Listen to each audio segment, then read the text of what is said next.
할렐루야! 예수님께서 오늘도 우리와 함께 하십니다.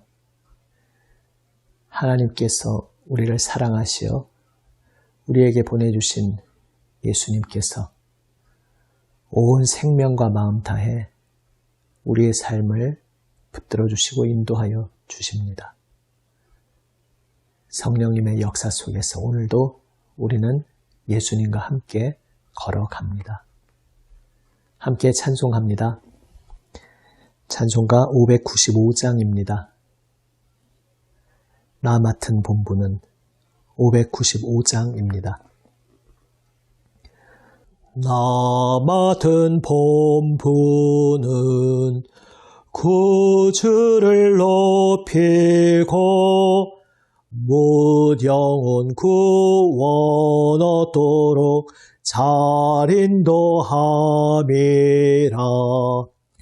부르심 받들어 내 형제 섬기며 구주의 뜻을 따라서 내 정성 다하리.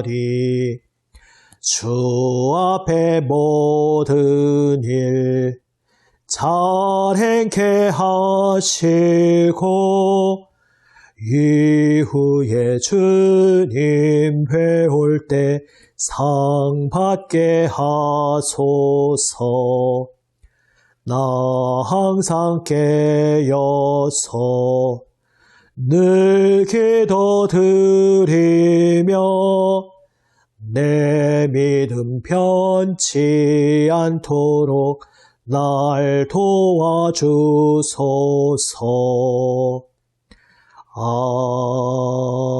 아멘. 기도하시겠습니다. 아버지 하나님, 주님 손으로 저희를 붙들어 주시옵소서. 주님 음성을 들려 주시옵소서. 저의 마음을 어루만져 주시옵소서. 오직 주님만 바라보게 하여 주시옵소서. 우리 구주 예수님 이름으로 기도드립니다. 아멘. 하나님 말씀 빌립보서 2장 19절에서 30절 말씀입니다. 신약 성경 320면 빌립보서 2장 19절에서 30절 말씀입니다. 새 번역으로 읽습니다. 나는 주 예수 안에서 디모데를 여러분에게 곧 보내고 싶습니다. 그것은 나도 여러분의 형편을 알므로써 격려를 받으려는 것입니다. 나에게는 디모데와 같은 마음으로 진심으로 여러분의 형편을 염려하여 줄 사람이 아무도 없습니다. 모두 다 자기의 일에만 관심이 있고 그리스도 예수의 일에는 관심이 없습니다. 그러나 디모데의 인품은 여러분이 잘 알고 있습니다.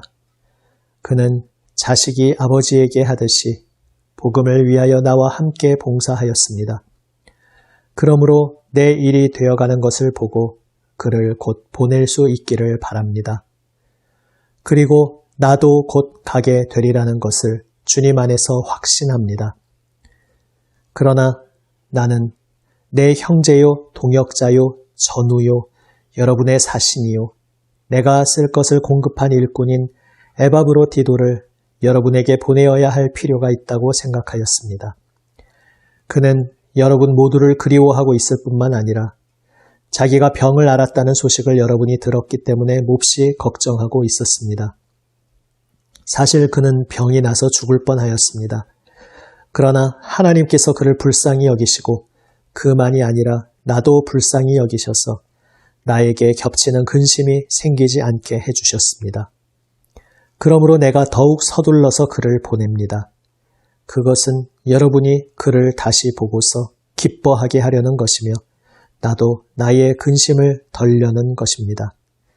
그러므로 여러분은 주 안에서 기쁜 마음으로 그를 영접하십시오. 또 그와 같은 이들을 존경하십시오. 그는 그리스도의 일로 거의 죽을 뻔하였고 나를 위해서 여러분이 다하지 못한 봉사를 채우려고 자기 목숨을 아끼지 않은 사람이기 때문입니다. 아멘.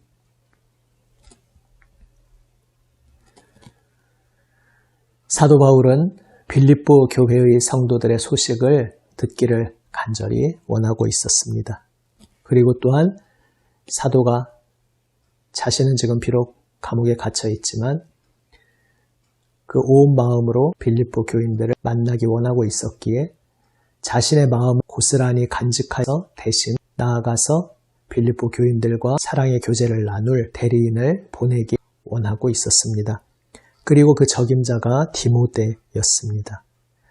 그러나 디모데는 지금 바울에게도 필요한 상황이었습니다. 그래서 때가 되면 속히 디모데를 빌립보 교회로 보내기 원한다 이야기하고 있습니다.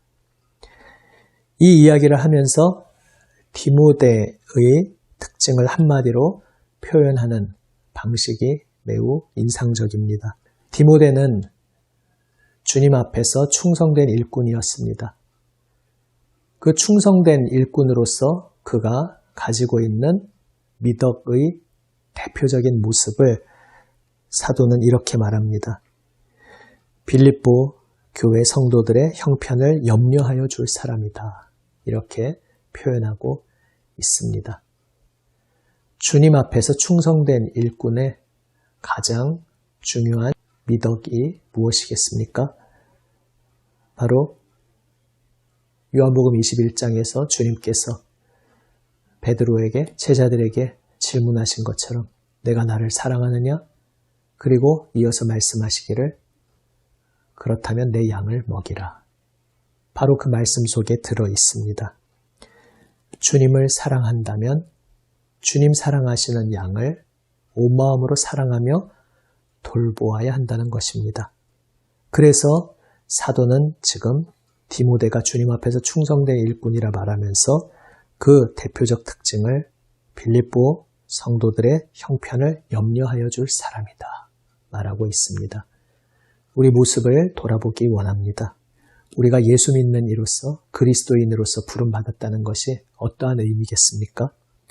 내 옆의 한 사람을 향하여서 진심으로 그의 형편을 내 마음에 품고 기도하고 진심으로 그의 입장에 대해 생각하고 그와 함께 걸어가는 것. 바로 이것이 주님 앞에 서 있는 충성된 일꾼의 특징인 것입니다. 그것을 위해 주님께서 우리를 부르셨습니다. 우리를 그러한 삶을 살아가는 존재로 빚어 가시기 위해 십자가에 오르셨습니다. 주님 이 말씀 앞에 우리를 돌아보며 우리는 연약하고 부족하지만 주님 손에 우리를 온전히 맡기며 기도하기 원합니다. 주님, 저에게 붙여주신 한 사람 한 사람, 내 곁의 한 사람의 형편을 진심으로 생각하고 마음에 품는 삶을 살아가게 하여 주시옵소서. 함께 기도하는 우리 모두가 되기 원합니다. 반면에 그렇지 않은 반대의 길을 가는 사람들에 대해서 사도는 21절에서 이렇게 표현합니다. 자기의 일에만 관심이 있고 그리스도 예수의 일에는 관심이 없습니다. 앞의 말과 연결하면 결국 그리스도 예수의 일에 관심이 있는 것은 자기 자신의 삶만 돌보는 것이 아니라 바로 예수님께서 위하여 생명 내어주신 주님의 양, 주님의 사랑하시는 한 사람, 그의 형편을 돌보고 가슴에 품는 것임을 알 수 있습니다. 그것이 그리스도 예수님의 일에 관심을 가지는 것입니다. 디모데처럼 오직 예수님의 일에 관심을 두고 진심으로 내 곁의 한 사람에게 마음을 전하며 그의 형편을 돌보며 섬기는 우리 모두가 되기 원합니다. 디모데가 지금 바로 가지 못하는 형편이기에 다른 사람을 보낸다 사도는 말합니다. 에바브로디도는 빌립보 교회에서 온 사람이었습니다. 애초에 빌립보 교회에서 에바브로디도를 바울에게 파송했던 것입니다. 바울을 돕고 섬기도록 파송했습니다. 그런데 에바브로디도가 이곳에 있는 동안 큰 병이 들어서 죽음 직전까지 갔습니다. 그러나 주님의 은혜로 이제 깨끗이 나았는데 그가 중병으로 고생했다는 소식을 들은 빌립보 교인들 마음속에 여전히 근심과 아픔이 있을 수 있기에 100마디 말보다 에바브로디도가 직접 가서 건강해진 모습을 보이는 것이 모두의 근심을 해소하는 방법이겠다 말하면서 이제 디모데가 가지 못하는 현재 상황 속에서 빌립보에서 왔었던 에바브로디도를 다시 빌립보로 보낸다고 사도가 이야기하고 있는 것입니다. 여기서 한 가지 인상적인 점은 이것입니다.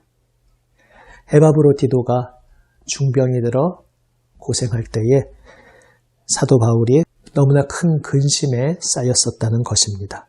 우리가 머리로 생각할 때는 어차피 우리가 이 세상 떠나도 주님 예비하신 영원한 세계로 함께 하는데 왜 이렇게 근심할까? 자신이 전하는 복음과 반대되는 것 아닌가? 머리로는 이렇게 얼핏 생각할 수 있습니다. 하지만 그런 것이 아닙니다. 사도가 지금 살아가는 그의 인생이 얼마나 실제적이고 구체적인 것인지 우리가 느끼게 됩니다. 물론 우리가 이 세상 떠나면 주님 예비하신 영원한 품에 안겨서 영원한 복락을 누리게 됩니다. 그러나 지금 사역의 길을 달려가면서 에바브로디도가 기쁨으로 주님께 충성되이 달려가는 중에 병이 들고 그래서 갑작스럽게 세상을 떠나게 된다면 그것은 사도 바울에게 너무나 큰 아픔이 된다는 것입니다. 그것을 사도는 굳이 감추지 않습니다. 우리가 이 땅에서 살아가는 삶이 그렇습니다. 예수님의 영원하신 생명의 길을 허락받은 우리들이지만 그렇다고 해서 이 땅에서 아플 때, 이 땅에서 고생할 때, 이 땅에서 죽을 위기에 처할 때 나는 어차피 영원하신 예수님의 품이 나를 기다리고 있으니까 나는 전혀 두렵지 않아, 전혀 근심이 없어 이렇게 말하는 것은 거짓이라는 것입니다. 우리가 장차 누리게 될 영원한 소망을 이미 가지고 있지만 이 땅에서 아플 때 우리가 힘듭니다. 이 땅에서 고생할 때 우리의 마음이 근심에 쌓입니다. 이 땅에서 갑작스럽게 이별하게 되는 것은 우리에게 큰 슬픔과 아픔으로 다가올 수 있습니다. 자연스러운 것입니다. 성경은 장차 올 영원한 하나님 나라의 소망을 바라보지만 그것 때문에 지금 우리가 살아가는 현재의 삶이 헛개비라든지 아무것도 아닌 신기루라고 말하지 않습니다.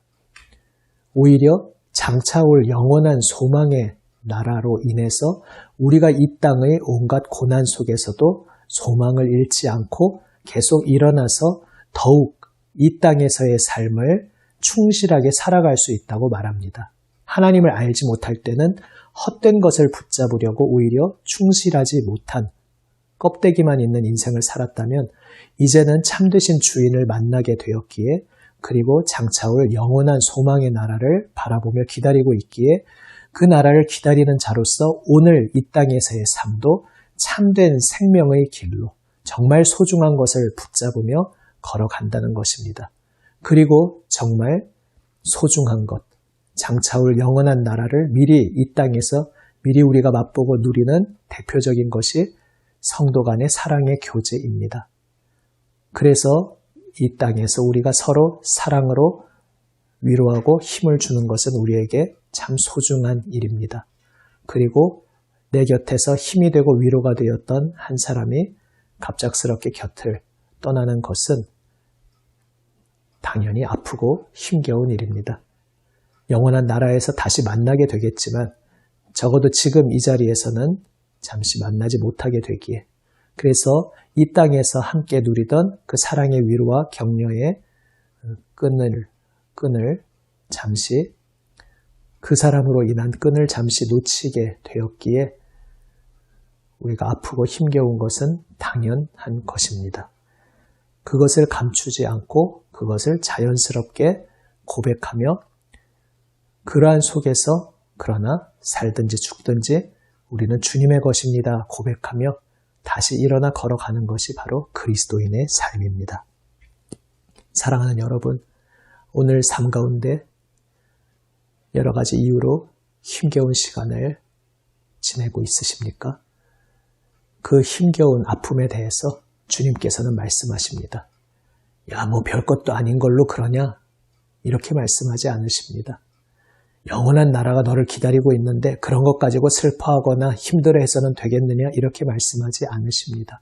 오히려 겟세마네에서 피땀을 흘리시며 통곡하시며 기도하셨던 예수님께서는 영원한 나라 소망을 품고 이 땅에서 분투하며 살아가는 삶이 얼마나 무겁고 힘겨운 것인지, 얼마나 아프고 눈물을 쏟아내는 발걸음인지 잘 알고 계십니다. 그리고 우리에게 말씀하십니다. 그래, 내가 너의 아픔 알지. 그래, 너의 그 눈물을 나도 함께 흘리고 있어. 참 힘들지? 그래, 힘들 거야. 그러나 내가 있잖아. 나를 기억해. 너와 함께 이 길을, 너의 손 붙잡고 걸어가는 나를 기억하고 나를 붙잡고 계속 우리가 포기할 수 없는 이 생명의 길을 함께 걸어가자꾸나 우리 주님께서 말씀하십니다.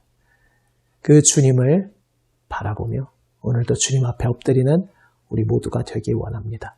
비록 우리의 마음은 감정적으로 여전히 힘겨운 고통의 시간을 지나고 있을지라도 그 속에서 우리 손을 붙잡아 주시는 주님의 놀라운 위로의 손길을 우리는 경험하게 될 것입니다. 그리고 그 손길을 의지하여 우리는 주님의 길을 계속 걸어갈 수 있습니다.